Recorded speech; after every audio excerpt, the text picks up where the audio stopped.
Chapter 1. Darah. Growing up in the Bible Belt of East Texas, my oddness stood out.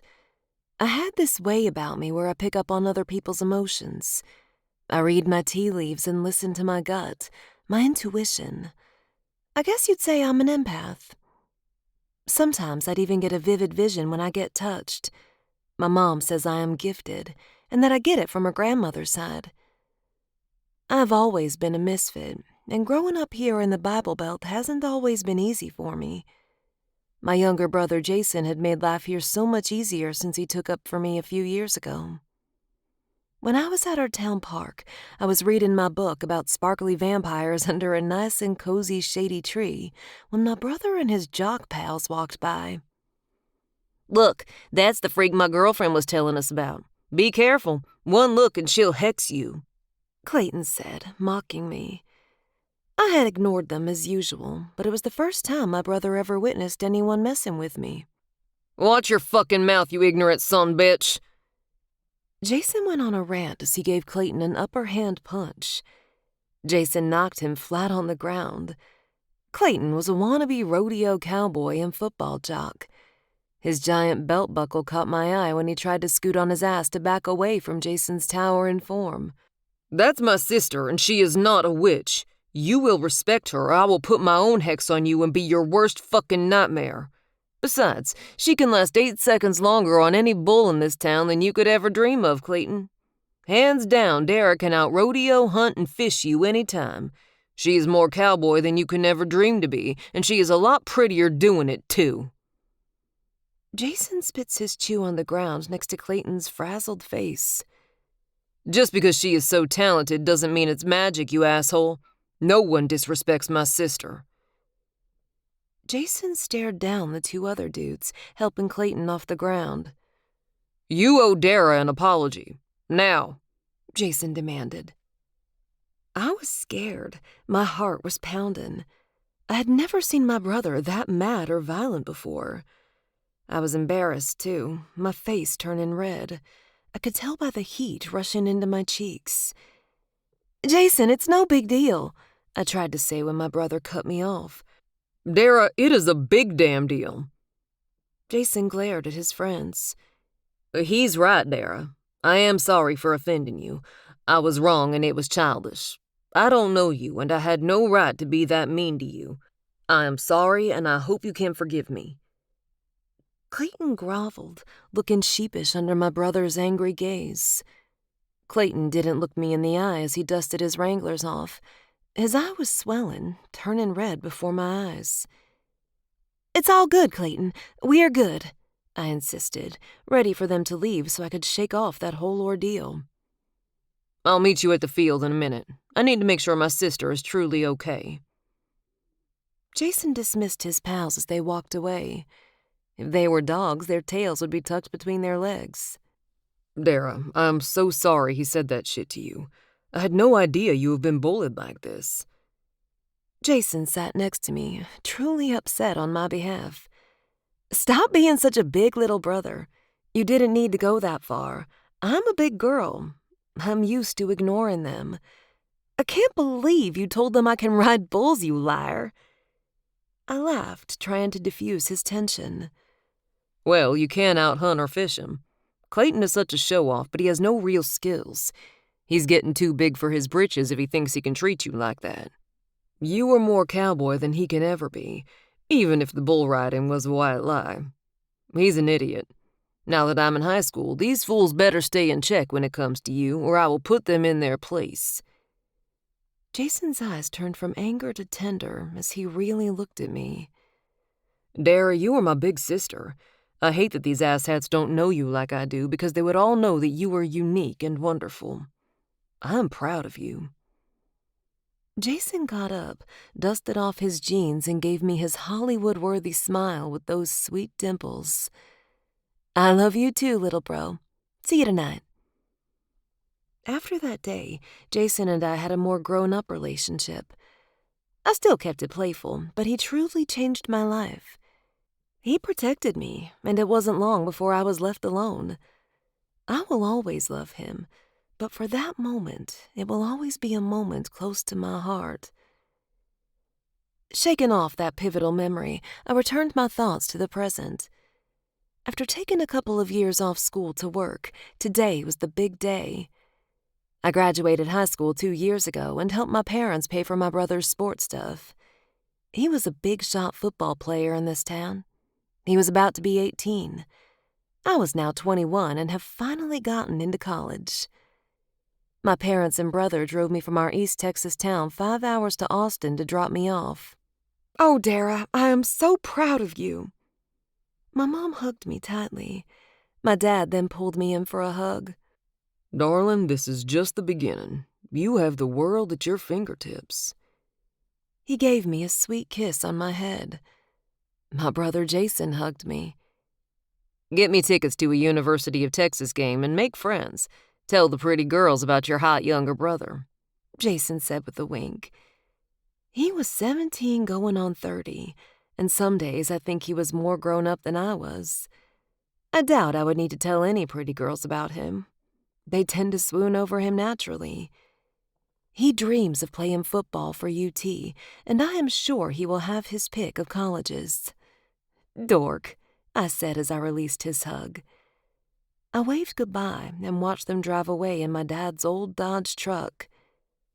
I hate city traffic, my dad complained as they drove off in his old red Dodge Ram truck.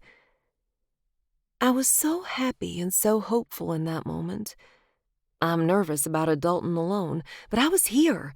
I was finally doing it. I turned and went up the stairs to my new dorms, just a bus ride away from my college campus and the beginning of my future. I opened the door to my very first independent home. Well, at least until they assigned me a roomie.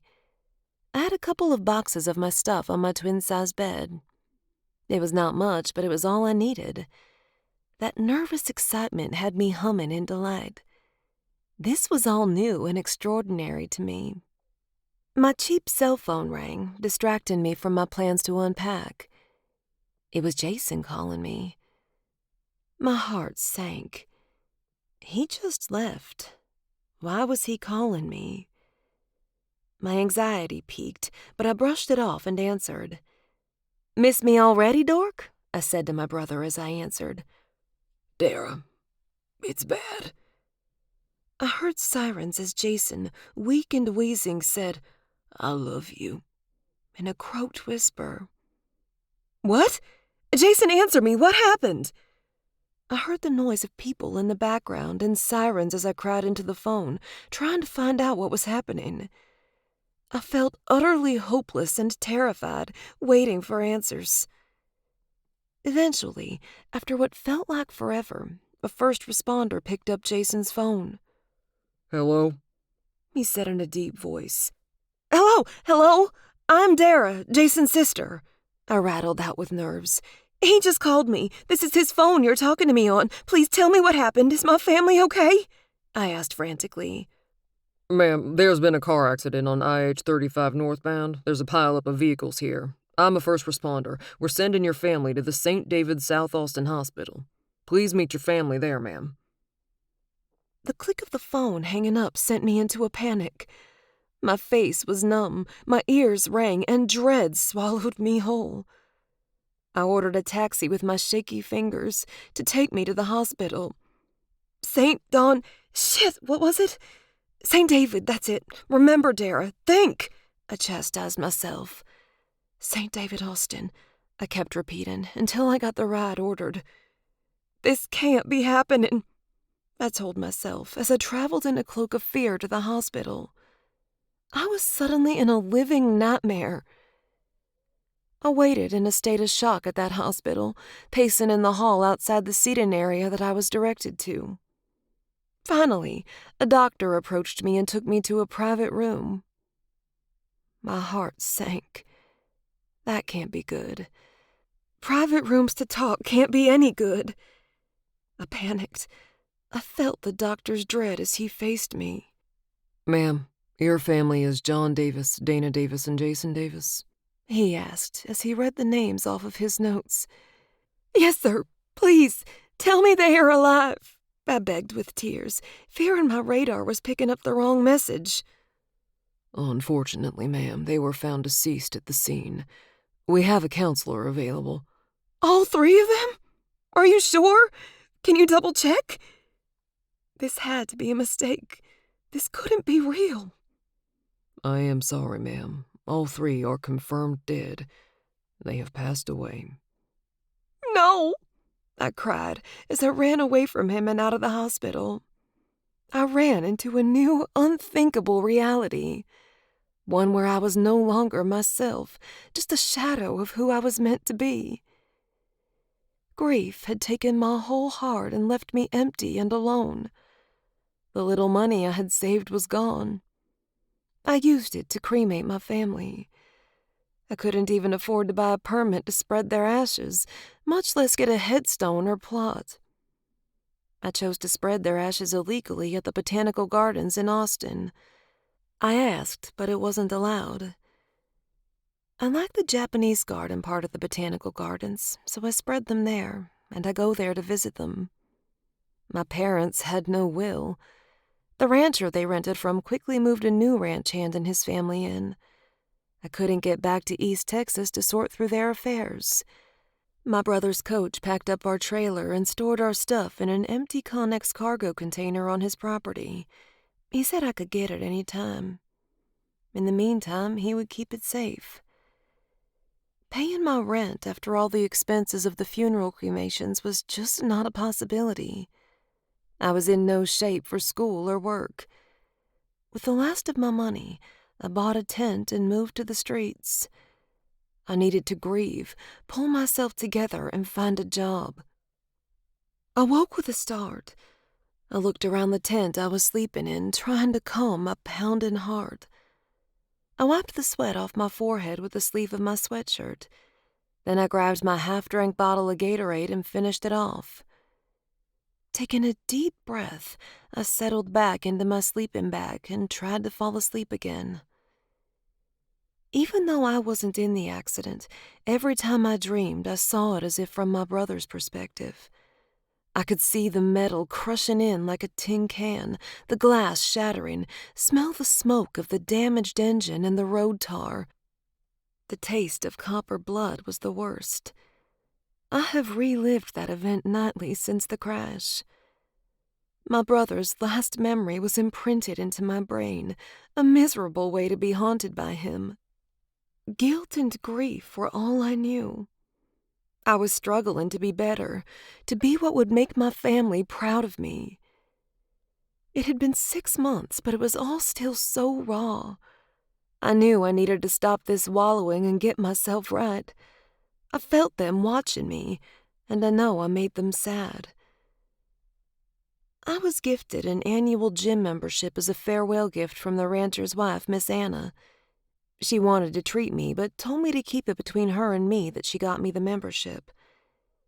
It was a huge blessing because I use my gym pass to take showers. I excel at camping, hunting, and fishing.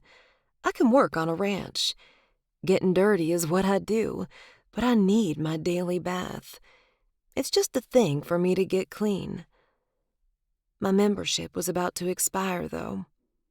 Being homeless was just not much of an option anymore. It was time for me to pull myself up by the bootstraps. I needed to start a job hunt and get off the streets. I tried to move my tent daily and avoid the homeless camps. I wanted to grieve alone. I sang for money to eat and get by. My gut kept telling me that a change was in the air, and my morning tea leaves kept showing me stars. What good was any of these signs when I had none to warn me about my family's accident? I could easily pick up on others, but my so-called gifts were just shit when it came to sensing things too close to me. Most of the time, I still get a sense that things get dull when it comes to me, or those close to my heart. Deciding sleep wouldn't be happening, I unfurled myself from my sleeping bag and began to pack up my tent. I put my tea, snacks, essentials, and an outfit in my backpack. I grabbed my guitar case and hid my tent and stuff for camp. It was dark just before dawn, and I walked to the gym. The sun came out, and the streets were getting busy with the morning commute. The smell of the city makes me homesick for the ranch in East Texas. I soaked in the hot tub at the gym to ease my stiff body. Sleeping on the ground was difficult for my stiff back. I was clean. Thank God for the little things. I wanted to start a job hunt today. I walked through Zilker Park to watch the morning runners and see the water roll by in Barton Springs. I was walking to the botanical gardens when I took a moment to sit in the grass and pray, for the first time in a long time. If there is anything out there, please help me find my way. A black lab ran past me after a ball its owner threw. I stood up and went across the street to the botanical gardens to spend some time paying respect to my family. I snuck in again. Security will throw me out if I get caught. This time they might even call the cops on me. It was pretty much empty that early in the morning. I liked to watch the koi fish swim around in their little world of water and lily pads. I stepped over stones in the pond when I heard a man yell, "Hey, you there! Stop right there!" I jerked back and lost my footing, falling into the koi pond. The cold water surrounded me, and my heavy pack sank me. I barely caught a breath to hold before I went underwater. My ears rang, and I felt myself being sucked down fast. Sinking deeper into the darkness, I didn't think the koi pond was this deep. I felt like I was going to drown. I was sinking into a dark, deep water. I could no longer see any fish or plants, and not even the light from the surface anymore. Just when I was about to gulp in a lungful of water, suddenly I was pulled out of the darkness, and as I surfaced, cold air hit my face. As soon as I got a lungful of air, I expected to see that guard. Instead, I saw a pastel, furry face hissing at me and hopping off. I frantically pulled myself on the bank of the stream I was in, my guitar case still in my hands and backpack weighing me down, which made my efforts slippery and awkward. I was officially terrified. I was surrounded by tall pine trees and a stream running steadily by. The crisp air made me tremble. I stood up to evaluate myself in this situation. With teeth chattering, I was officially scared. My heart was pounding, and I hit my knees and opened my case, trying to pour the water out of it and save my guitar. I turned my guitar over to examine it. It was worn from when my mom had played it, but mostly dry. My mother gifted it to me when I graduated high school. I couldn't lose it, too. Nothing was making any sense. My guitar was the only tangible thing that reminded me of my family. Seeing it gave me a small comfort that I needed in this craziness. The smell of forest, moss, and leaves registered in my nose. I looked up and I saw tall, dense trees. The humidity and heat of Austin were gone, replaced with a cold that gave my wet body chills. "What in the hell?" I said to myself. Turning in a slow circle, I realized I was no longer in the botanical gardens. I was also not in Austin anymore, not with this chill. Had I lost my mind? This wasn't possible. It couldn't be real. "Okay, Darah, get your shit together," I said to myself. My heart was pounding so hard I heard it beating in my eardrums. Cold seeped in as I continued to shudder, looking around to figure out what kind of trouble I got into. "It's like I fell into the Twilight Zone," I mutter through chattering teeth.